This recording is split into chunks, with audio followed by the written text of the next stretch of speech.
buksan natin. Let's do the turning. So pang 4 na araw, 4 days of fermentation. Pang 4 na araw fermentation, yan, titingnan natin. Medyo mainit siya. Every 48 hours mga cacao lover, tinaturn natin. Minimix natin ang cacao, ang beans. Ayan o. Ayan po mga cacao lover. Brown. Ang idea mga cacao lover, iti-turn ito, mimix sa 48 hours ng ating cacao beans. Ito, brown siya oh. Napakagandang fermentation oh. Yung amoy niya, hindi naman siya off smell. Amoy medyo maasim konti, amoy chocolate. Ayan oh, kitang-kita mo talaga oh. Yan. So i-mix natin ito.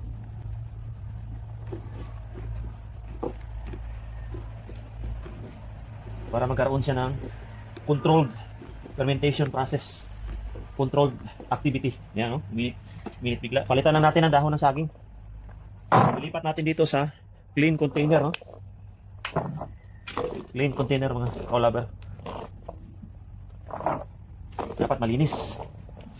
So madulas itong ano, papalitan ko lang ng plastic.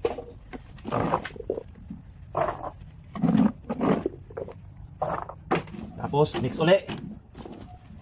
Pang 4 days. Ito mga cacao lover, pang 4 na araw.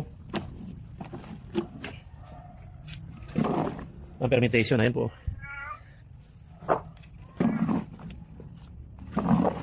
Sabay palit ng magkaroon siya ng magandang aroma. Palit ng dahon ng saging.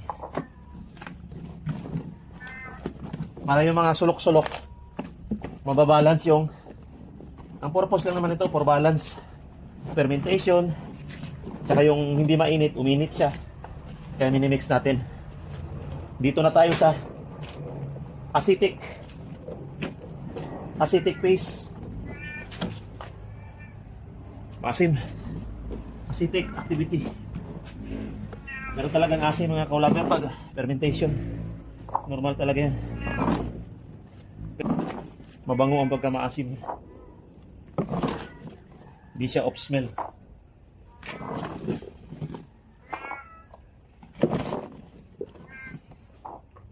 Yung 48 hours nito, hinugasan ko yung box kasi nag-iisa lang yung box eh.